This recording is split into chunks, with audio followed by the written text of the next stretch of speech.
이 시간에는 성경 말씀 요한 1서 2장 14절을 중심으로 해서 영적 성숙의 비결이 무엇인가를 상고하는 건데 은혜 받기를 원합니다.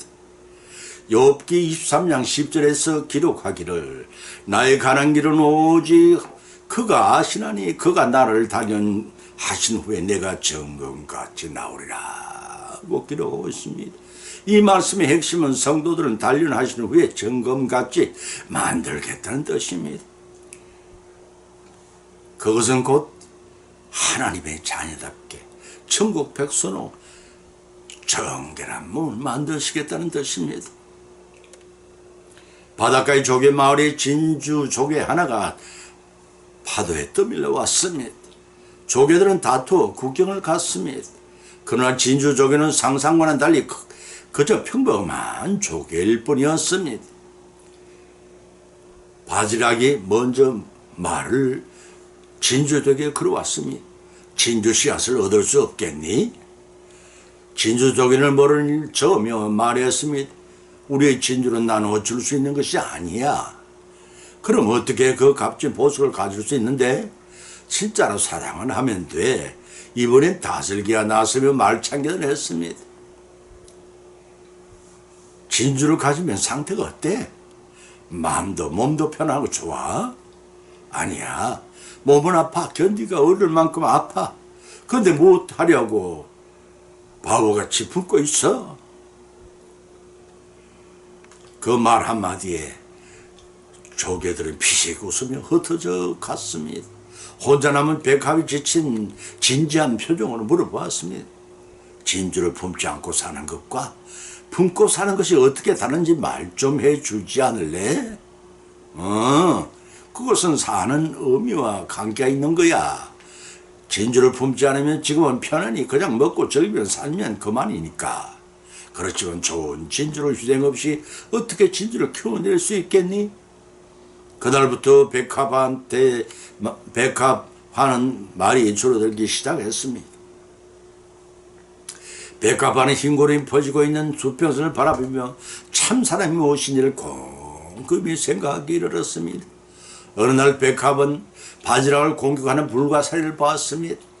이를 몸을 얼른 숨기는 것이 조기들의 습관이었습니다. 그러나 이날 백합은 달랐습니다. 냅다 불가사리에 발을 물고 늘어졌습니다. 얼마 후에 백합은 정신을 차렸습니다. 늙은 뼈 고동이 상처를 꿰매주고 있었습니다. 넌 아주 훌륭했다. 친구를 위해 목숨을 걸었으니 이번 일을 모레 하나님 네 심장에 박혔단다. 그날 이후 백합에게는 고통이 가실 날이 없었습니다. 그러나 그것은 진주를 만드는 고통임을 알게 되었습니다. 그가 그토록 사모하는 진주를 만드는 이름을 깨닫게 됐던 것입니다. 성경에서 진주는 영원한 생명을 상징합니다. 그 하나의 진주를 만들기 위해 조개는 날마다 심장을 후벼파는 고통을 감수하지는 안 되듯이 영적인 성숙의 비결은 따로 있는 것이 아닙니다. 예수님이 지신 십자가 자기 목소의 십자가를 져야 영적 성숙의 비결을 터득하기 때문에 과연 내 목소의 십자가는 무엇인가를 상고하는 가운데 필자에 풍선 은혜 받는 받고 실천하는 들달의 시간이 되시기를 예수님의 이름으로 간절히 축원을 드립니다. 아멘. 첫째는 영적 성숙의 비결은 신령한 젖을 사모하는 것이라고 했습니다. 베드로전서 2장 2절에서는 갓난 아기같이 순전하고 신령한 젖을 사모하라. 이는 이로 말미암아 너희로 구원에 이르도록 자라게 하려 함이라고 하였습니다. 20여 년 전을 하여 배불리 먹기도 힘들었던 우리나라 사람들에게 부의 척도가 어디 있는지 아십니까? 비만을 부의 척도가 아니라 이제는 만병의 고연을 생각하기에 이르렀습니다. 건강한 기름이시고 영양가 높은 음식을 섭취하다 보니 많은 사람이 과잉 체중으로 고민하면서 저칼로리의 음식을 선호하게 되었습니다. 어떻게 하면 육류보다는 생선의 채소를 더 많이 먹고 다이어트를 해서 날씬한 몸매를 갖고 나가고 과체중으로 생긴 성인병을 예방하느냐에 엄청난 돈을 퍼붓고 있습니다. 이러한 생활의 변화는 잘 사는 선진 제국의 우리나라도 껴있다는 뜻이 됩니다. 그러한 즐거운 청년보다는 어떻게 하면 고단백질의 음식물을 섭취하지 않고 건강을 유지하느냐에 관심의 초점이 쏠려 있다고 하겠습니다. 하나님께 주신 자연식물의 식품을 차게 되어 화학비료를 주지 않은 쌀이나 채소를 더욱 선호하게 되었습니다. 이는 하나님께서 만드신 흙에서 하나님께 주시는 비와 적당량의 햇빛과 영양을 취하여 생산된 신령한 것을 되찾으려는 인간의 본성의 순수한 욕망에서 나오는 것인 줄 모르겠습니다. 그 욕망을 육신을 위해 사용하지 않고 하나님 말씀을 사는 인생의 길을 예수님께서는 바라셨습니다. 마태복음 4장 4절에서 예수님께서 말씀하시기를 사람이 떡으로는 살 것이 아니요 하나님의 입으로 나오는 말씀으로 살 것이라 고 하셨고, 에레미야서 15장 16절은 내가 주의 말씀을 얻어먹어 싸우니 주의 말씀은 내게 기쁨과 내 마음의 즐거움이라고 하였습니다. 오늘날은 사랑하는 성도들이 지금 간절히 사모하고 바라는 것이 무엇인가를 반드시 한 번쯤 짚고 넘어가야 할 것입니다. 왜냐하면 현금의 급변한 지구의 기후변화나 종교 분쟁과 민족 간의 국제전이 치열해지고 코로나 같은 전염병이 창궐하는 현상들이 마지막 때가 가까웠을 보여주고 있기 때문입니다. 과연 나는 무엇을 위해서 살고 도적같이 애굽 들어닥칠 마지막 때를 어떻게 대비하고 살며 영적 성장에 어떤 유익을 끼치는 삶을 사는가를 돌이켜봐야 할 때인 것입니다. 참으로 육신의 과체중 때문에 영적으로 절대 그냥의 삶을 나날로 시들어가고 있지 않는지 삼가 조심할 때라는 것입니다. 본문의 저자 사도 베드로는 본문 2절을 통해 간단하게 비유를 들어 성도들의 신앙 상태를 점검하고 있습니다. 그리스도를 믿음과 동시에 거듭난 성도 객에 있는 가난하게의 상태에서 하나님 말씀이란 신령한 젖을 먹고 성장해야 한다는 것입니다. 그러한 성장 과정을 통해 점차 과거의 죄악된 생활의 행위를 버리고 성화되어가는 과정에 있는 존재라는 것이 우리 성도들은 것입니다. 본절에서 1절에서는 버리라, 2절에서는 사모하라 는 두 개의 명령어를 사용하여 영적으로 가난하게 상태에 있는 성도가 성화 곧 믿음으로 잘 이거져가기 위해 소극적으로 버려야 할 것과 적극적으로 버려야 할 것을 받아들여야 할 것인데 박히 말씀해 주고 있습니다. 원래 간단하게는 육신적인 나이와 상관없이 영적으로 어린아이를 성경은 비유한 말로 표현하고 있습니다. 따라서 믿음의 어린아이와 같은 상태의 성도도 순진하고 신령한 젖을 사모하고 성충하고 있습니다. 태어날 때부터 어머니 젖을 찾는 가난한 아기에게 대형 적국지를 물려주고 우유를 먹인 아이들은 면역성이 떨어져 각종 정분에 걸리기가 쉽다는 것입니다. 이에 반해 어머니로부터 많은 면역성을 보유한 모유를 공급해 받았기 때문에 그 아이는 건강하고 튼튼하게 자라갑니다. 본절의 핵심 내용도 가난하기는 단순히 젖을 찾을 뿐 아니라 선험적이긴 강력한 본능적 충동에 이끌려 젖을 찾게 마련입니다. 그 젖을 본능적으로 찾지 말고 사모하라는 것입니다. 사모한다는 헬라어 에피포데인이라는 원래의 뜻은 사모하기를 갈망한다는 강한 의미를 지니고 있는 단어입니다. 간단하게는 생존을 위해 오로지 젖을 사모하는 것밖에 할 줄을 모릅니다. 그와 같이 주님을 영접하고 거듭난 성도를 오직 우리를 영적으로 성장시켜 주실 하나님과 하나님의 신령한 말씀의 젖을 사모하는 것입니다. 신령한 말씀의 젖을 사모하기 위해 원하시는 하나님의 뜻은 성도들을 영적으로 자라나게 하려 하리라고 분명히 그 목적을 밝혀두고 계심을 우리는 명심해야 합니다.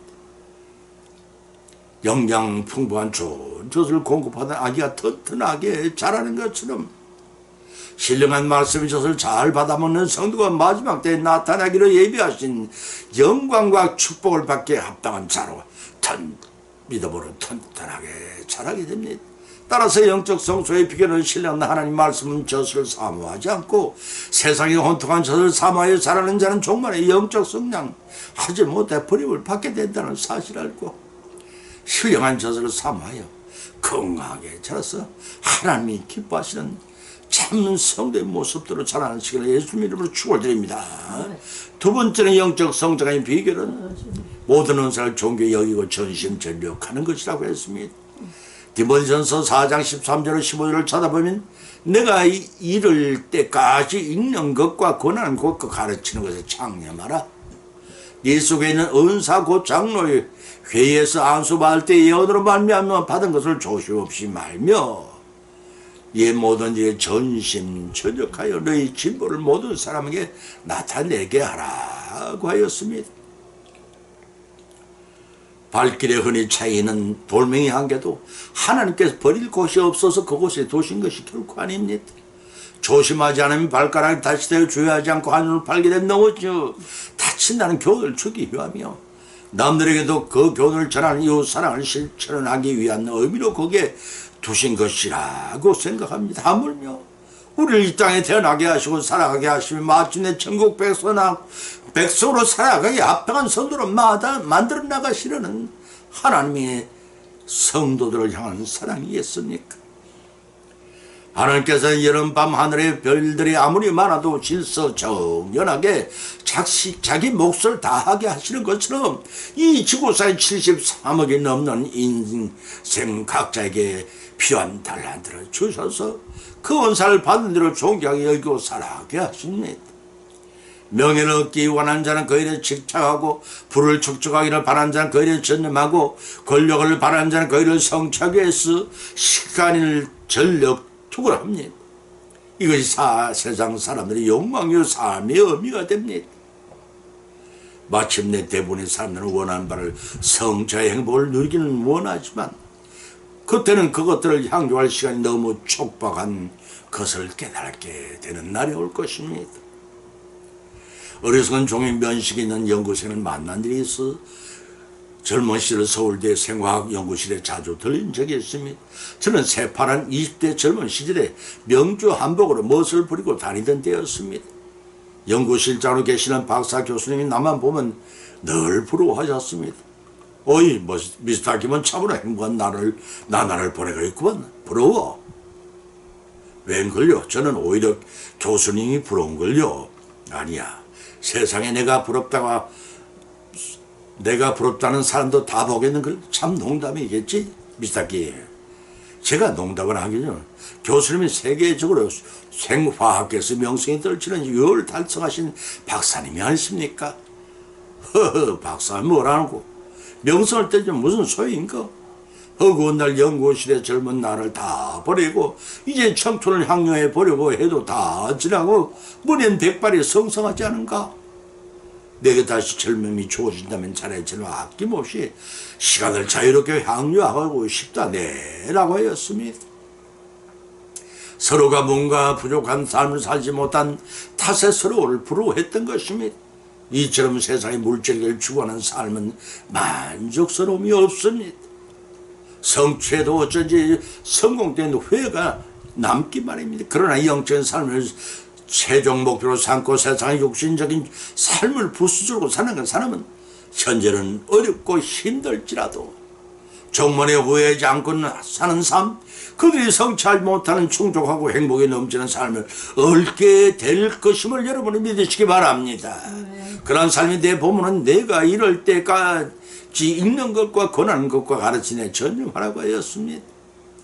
이 말씀을 듣던 주님께서 지상 재림하시는 그날까지 성경을 읽는 것으로 끝나지를 말고 말씀대로 실천하며 살면서 말씀을 깨우친 대로 행하고 바로 살 수 있도록 권하는 일, 곧 전도하는 일과 가르치는 양육하시는 막힌 사역을 열심히 감당하는 것입니다. 하나님께는 공짜가 없습니다. 그런 일을 다하는 자에게 내 상급을 준비하고 계시다는 사실 또한 믿으시기 바랍니다. 또 본문 14절에 내 속에 있는 은사 곧 장로 회의의 안수를 받을 때 예언으로 받은 것을 조심없이 말며라고 했습니다. 여기서 장로 회의란 말은 초대교회 정치제도에 그대로 반영된 교회 중대사를 논의하던 의결기관이지만 성례전을 집전하던 단체로 직조화되고 말았습니다.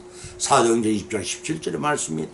이러한 장로회 모임이 직조화된 시기는 AD 1세기 이후를 보고 있는데 확실히 하지는 않습니다.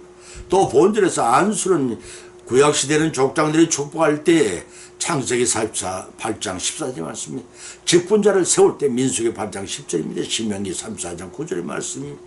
병을 고칠 때 열왕기하 4장 33절의 말씀입니다. 생자가 하나님을 대신해 받는 자에게 영적 은사나 능력 또는 축복을 수여하는 상징적인 행동의 의미를 가집니다. 이런 안수는 초대교회는 전성대의 감독을 위시한 장로에 의해서 병든 자에 관해서 마가복음 6장 5절과 누가복음 4장 40절 성령 내주가 필요한 자 사도행전 19장 6절에 기록되어 실시되었습니다. 물론 교회의 지도자를 임명할 때 사도행전 6장 6절과 또는 축복을 받을 때 마가복음 10장 13절에도 예수님께서 밝히 기록한 이후에 실세의 오늘을 이루고 있습니다. 본문 15절에 이 모든 일 전심전력하여 너희 진보를 나타내게 하라고 밝혀 있습니다. 입술로만 가르치지 말고 자신의 진보한 믿음을 성도들이 느낄 수 있도록 전심전력을 다해 성장한 만큼 사역을 감당하라는 것입니다. 이 말씀에 순종한 성도들은 모든 은사를 존귀히 여겨 전심전력을 다해 하나님께서 각 성도에게 맡긴 사역을 잘 감당하시어 칭찬과 상을 풍성히 받으시기를 축원을 드립니다. 세 번째는 시험을 이기는 것이라고 했습니다. 요한일서 2장 14절 참 아이들아 내가 너에게 쓴 것은 너희 아버지를 알았으며 아비들은 내가 너에게 쓴 것은 너희가 태초부터 계신 일을 알았으며 청녀들은 내가 너에게 쓴 것은 너희가 강하고 하나님 말씀 너희 속에 거하시고 너희가 휴학한 자를 이겼습니다 고 하였습니다. 본문에서 아이들과 어른들에는 호칭은 육신적인 사람의 나이를 말하는 것이 아닙니다. 성도의 영적인 상태를 지적한 표현인 것입니다. 다시 말해서 영적 미숙한 자를 아이들로 성숙한 자를 영적 미숙한 자를 아이들로 성숙한 자를 둘로 분류하여 교회의 나이가 많거나 지도적인 위치에 있는 자들은 어른으로 상대적으로 젊고 힘이 있는 자들 청년으로 구분했습니다. 본문이 저자 요한은 본서를 접하는 모든 이렇게 아이들과 어른들과 청년들로 삼정적으로 구분하고 있음을 봅니다. 이는 하나님과 참된 교회를 나누는 세 가지 유형의 성도를 보여주는 것이라고 했습니다. 자녀는 하나님을 전적으로 의지하는 성도들의 모습을, 청년이라는 성도들의 영육간의 가장 강건한 모습을, 아비는 영적 지식에 성숙한 성도들의 모습을 가리킵니다. 사랑하는 성도 여러분, 여러분은 어느 분류에 속한 믿음인지를 헤아려 보시기 바랍니다. 그러한 가운데 우리 자신은 바람직하고 성숙된 자세로 하나님과 교제하고 있는지, 혹은 여전히 세상 것에 미련을 버리지 못한 채로 뒤로 퇴보하는 생활을 하고 있지 않은지 돌이켜봐야 할 것입니다. 이때가 마지막 때이기 때문입니다. 디모데전서 6장 7절 10절과 디모데후서 4장 10절에 기록하기를 우리가 세상에 아무것도 가지고 온 것이 없음에 또한 가지고 가지 못하리니 우리가 먹을 것과 입을 것이 있은즉 족한 줄 알 것이니라. 부활이라는 자들아 시험과 올무와 여러가지 해로운 정욕에 떨어지나니 곧 사람으로 침륜과 멸망에 빠지게 하는 것이라.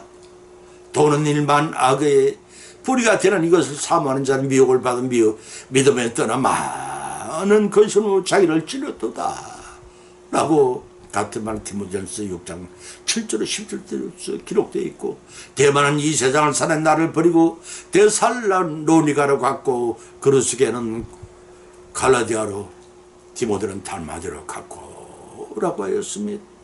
우리들도 사도 바울을 떠난 이들처럼 주님을 떠난 세상을 돌아가는 어리석은 삶을 살지 말아야 할 것입니다. 그렇게 되면 지금까지 쌓아온 믿음의 공탈이 일시에 무너지게 됩니다. 때문에 보면 10절에 세상에 있는 것들을 사랑치 말라 하였습니다. 여기서 세상이나 아담이 범죄 이후로 말미암아 타락하여 마귀의 지배를 받는 이 세상을 지체한 말이라고 요한복음 1장 10절에서 예수님께 밝히주고 계십니다. 다시 말해 세상에는 썩어져 없어질 것들 곧 불타서 사면을 하게 될 물질계로서 하는가 대적되는 마귀의 지배하에 있는 세상을 가리키는 말이기도 합니다. 하나님이 자녀들이란 유에 속한 것을 탐해서는 안 됩니다. 거기는 곧 우상 숭배로 이어지고 하나님과 멀어지는 삶을 살기 십상이기 때문입니다. 따라서 보면 말미에서 세상을 사는 아버지의 사랑이 그 속에 있지 아니하다는 것입니다. 이 말씀의 뜻은 세상을 사랑하면 하나님에 대한 그 사랑이 마음에 점점 사라지기 때문입니다. 빛과 어두움이 공존할 수가 없습니다. 그런데 사람은 그들 중에 하나에 소속되고 선택하는 운명에 놓여 있습니다. 마태복음 6장 24절에서 예수님께서 말씀하시기를 한 사람이 두 주인을 섬기지 못한다고 하셨습니다. 야고보 사도도 야고보 4장 4절에서 세상과 벗된 것이 하나님 원수된 것이라고 강하게 주의를 주고 계심을 우리는 잘 명심해야 할 것입니다. 이러한 영적 성숙의 결과 시험을 이기는 자가 되고 하나님이 기뻐하시는 영광 찬인 참석하시는 우리 모두 영적 선지자가 되시기를 주님의 이름으로 간절히 축을 드립니다. 결론을 맺습니다. 오늘의 본 말씀 상고하는 가운데 각자 믿음대로 은혜를 받았고 또한 세 가지 교훈을 받은 줄 압니다. 첫 번째는 영적의 성숙 비결은 실력의 젖을 사모하는 것입니다.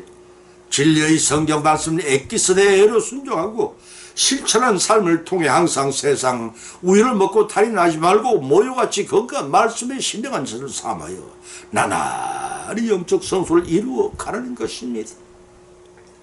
두 번째는 영적 성숙의 비결은 모든 은사를 존귀히 여기고 전심전력을 다해 하나님께서 맡긴 사역을 잘 감당하라는 것입니다.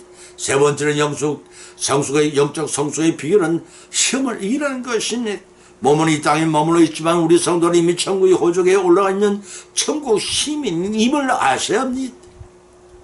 때문에 불타없을 세상 어떤 것에 연연하지 말고 하늘 것을 삼아요 세상의 시험을 이겨 나가라는 것입니다.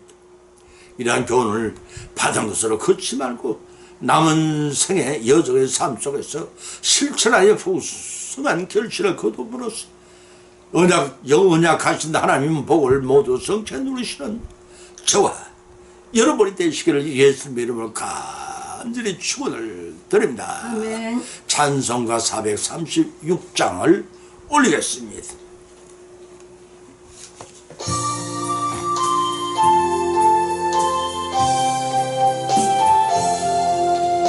나 이제 주님의 새 생명 얻음모 옛것은 지나고 새 사람이로다.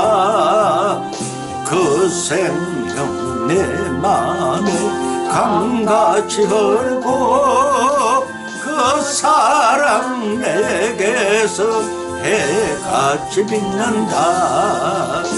영생을 누리며 주 안에 살리라. 오늘도 내일도 주 함께 살리라. 주 안에 감추